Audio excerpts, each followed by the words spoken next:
आज हम लोग विकास के आधार पर संसाधनों के प्रकारों को समझेंगे। आप लोग यहाँ पे देख सकते हैं कि विकास के आधार पर संसाधन के 4 प्रकार होते हैं। पहला है संभावित संसाधन, दूसरा है विकसित संसाधन, तीसरा है भंडार संसाधन और फिर चौथा है संचित कोष संसाधन। तो इन चारों प्रकारों को हम डिटेल से समझते हैं एक एक करके। तो अब आप यहाँ पे पहला प्रकार देख पा रहे होंगे, संभावित संसाधन। संभावित संसाधन नाम से स्पष्ट है, संभावी मतलब संभावना से ही निकला है संभावित संसाधन। यहाँ पे आप देख सकते हैं वैसे संसाधन जो किसी विशेष क्षेत्र में मौजूद है लेकिन तकनीक के अभाव में, मतलब मशीन वगैरह जो भी उसको उपयोग करने के लिए ज़रूरत है वो हमारे पास नहीं है।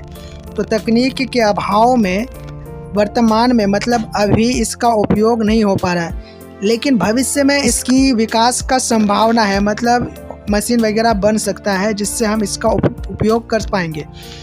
तो इसीलिए इसको संभावित संसाधन कहा जाता है। तो यहाँ पे जैसे में देख सकते हैं हिमालयी क्षेत्र के खनिज, हिमालयी क्षेत्र के खनिज जो है काफ़ी गहराई में मिला है, पता चला है, जिसके कारण उसको निकालने में काफ़ी खर्च होगा और इसका मशीन वगैरह भी है नहीं जिससे आसानी से निकाला जाए। लेकिन भविष्य में वैसे मशीन बना लिए जाएंगे जिससे आसानी से निकाल लिए जाए, तो उस समय निकाल लिया जाएगा। तो भविष्य में इसका संभावना है। गुजरात और राजस्थान में पवन और सौर ऊर्जा का भी इसी तरह से संभावना है। अब आप यहाँ पे दूसरा प्रकार देख सकते हैं विकसित संसाधन। विकसित संसाधन नाम से स्पष्ट है, विकास जिसका हो चुका है। तो यहाँ पे देख सकते हैं वैसे संसाधन जिनसे संबंधित सभी जानकारियाँ हमें पता है उन्हें विकसित संसाधन कहा जाता है। अब सभी जानकारियाँ पता है इसका मतलब क्या है, तो देखिए वो संसाधन कहाँ पर है, मतलब उस कितना क्षेत्र में वो संसाधन पाया जाता है इसका पता चल गया है, कितना है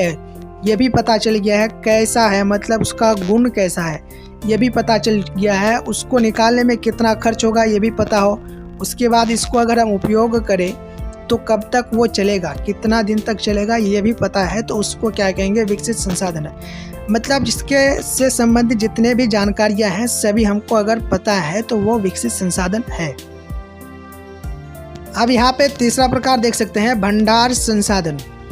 तो वैसे संसाधन जो वर्तमान में उपयोग किया जा रहा है, मतलब अभी भी उपयोग हम कर रहे हैं और साथ ही साथ इसको भविष्य के लिए भी सुरक्षित रखा जा रहा है या फिर सुरक्षित तो होगा, तो उसको क्या कहते हैं, भंडार संसाधन कहते हैं। जैसे कि आप देख सकते हैं जल, पानी है, भंडार संसाधन है, इसको हम अभी भी उपयोग कर रहे हैं और भविष्य के लिए भी इसको सुरक्षित रख रहे हैं, बचा रहे हैं। उसी तरीके से हाइड्रोजन भी है जिसको हम वर्तमान में हमेशा उपयोग करते हैं और ऑक्सीजन तो हर पल उपयोग करते हैं, तो ये भविष्य के लिए भी सुरक्षित रखते हैं, तो इसको भंडार संसाधन कहा जाता है।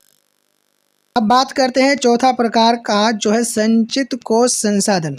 संचित कोष संसाधन वैसे संसाधन जिसे उपलब्ध तकनीक के आधार पर प्रयोग किया जा सकता है, मतलब जितना भी हमारे पास मशीन वगैरह है इससे उपयोग किया जा सकता है, लेकिन इसे भविष्य के लिए पूंजी मानकर, भविष्य का पूंजी मानकर सुरक्षित या फिर संभाल कर रखा गया है, उसे संचित कोष संसाधन कहा जाता है। और ये संचित कोष संसाधन भंडार संसाधन का भी एक प्रकार है, मतलब भंडार संसाधन का ही छोटा रूप मान सकते हैं। जैसे कि आप देख सकते हैं नदी जल, मतलब नदियों में जो पानी होता है, अभी नदियों में डैम बनाया गया, मतलब बांध बनाया गया जिससे बिजली बनाया जाता है, लेकिन ये काफ़ी छोटा मात्रा में है, इसी से हमारा आवश्यकताएं पूर्ति हो जाता है। लेकिन भविष्य में ये काफ़ी बड़ा मात्रा में हो सकता है, बनाया जा सकता है, तो इसी को संचित कोष संसाधन भी कहा जाता है।